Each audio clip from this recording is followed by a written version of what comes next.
ayan guys, ilalagay na natin yung kamatis. Ayan, shoutout sa lahat. Pasensya po kayo. Habang ako po nagkasakasal ko yung nagluluto, ay wala po kaming kuryente. Ayan. Tiis-tiis. Medyo nasira po yata yung linya ng kuryente namin. Ayan. Mamaya pa po namin malalaman kung anong sira. Kahapon pa po yan. Kaso nagawa ng paraan, napasa ng breaker. Pero hindi pa namin alam kung anong problema ngayon. So, tiis-tiis muna kami sa mainit na panahon. Ayan guys, pakakaramelizein muna natin o patuto na palalambutin mabuti ang kamatis. So ayan guys, ganito na po. Okay na po itong ating kamatis. Caramelize na po siya. Ayan po. Ayan diba? So ilagay na natin yung ating pinalambot. Ayan, pinalambot na pa. Chicken feet. Ayan, ito na naman po.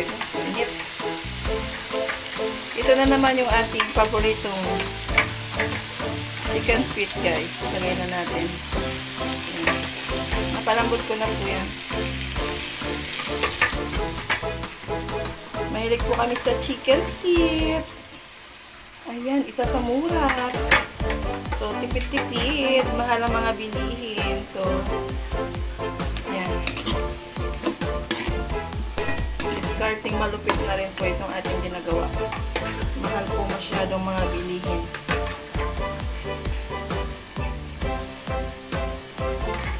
Kung ulaman tayo ng maayos o masarap, yung gusto yung natural na masarap, as in, mga sinigang, mga ano, paminsan-minsan.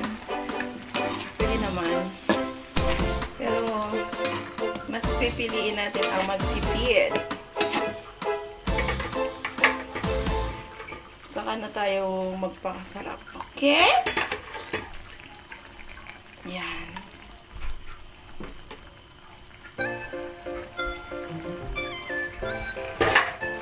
So, ayan guys.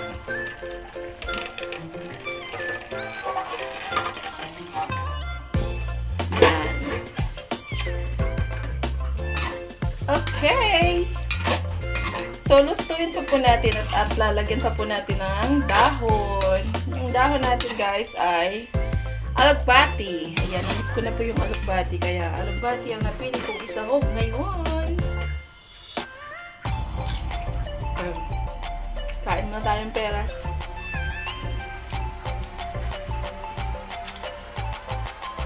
Sabangan nyo guys, mamaya masarap na po yan. So ayun guys, kulo-kulo na. Lagyan na po natin ng sili. Yan. Lagyan na rin po natin ng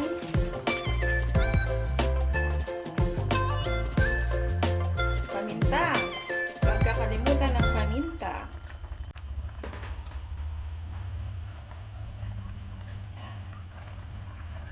Okay. Tapos halu-haluin para manuo sa ibang mga baka. Yung ating pampalasa, spicy. Malambot na po yung paa natin. Kasi lagi po natin nilalaga muna bago natin. Diba? Lagyan sa ng asin kasi kung wala pa palang asin ito.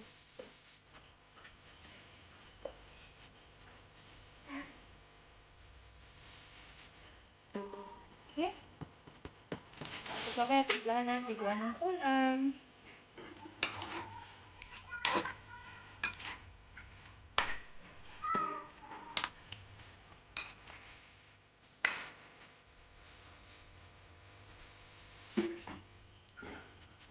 Tapos na natin.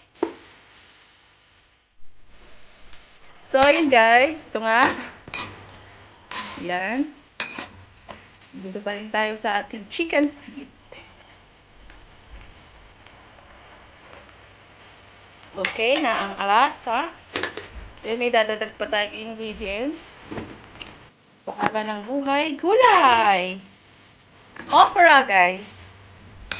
Ang okra po ay huwag niyong iismulin dahil napakarami pong magandang vitamins na nakukuha sa okra. So, at saka, pwede rin po siya isama kahit saan o kahit anong lutuin.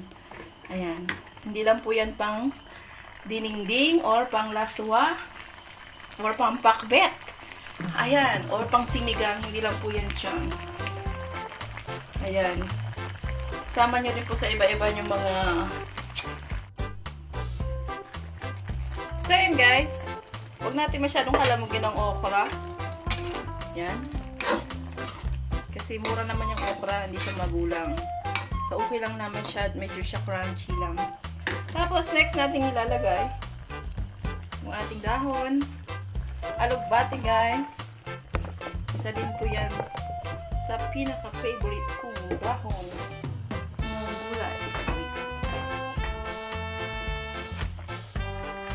Sigurado ako wala pa nakakagawa ng ganito guys. Try nyo na. Panoorin nyo na lang po yung aking video para masundan nyo. Ayan. Yung ating niluluto po ay hindi po masasabing pachamba kasi talagang ay mga sinasahog po natin ay yung mga paborito nating kainin. Kailangan lang marunong kayong mag-combine. Good combination ba? Ang lasa mo. Ayan. Ay, kung hindi nyo gusto yung iluluto nyo, ay problema na nga yun. So, yan guys. Maya-maya, luto na po yan. Okay? Thank you for watching my premiere. Kakaiba na naman po itong ating recipe na may chicken feet. Mayroong okra at alugbati. Kinamatisan. Ayan. So, pakita ko sa inyo mamaya ang finished product. Okay. God bless everyone. Thank you sa loving support, guys. Thank you, thank you. Hey. Okay, guys. Let's eat. Ano yan? Habang kami walang ilaw. Romantic, may pakandi. Ayan guys, meron kaming ano ngayon, candle lighting. Ayan, very romantic yung ano namin dinner. Ayan. Kain na po tayo. Ito po yung niluto natin kanina. Alugbati with paan ng manok and hanapin ng okra. Ayan. So yun lang guys, medyo mainit ang panahon.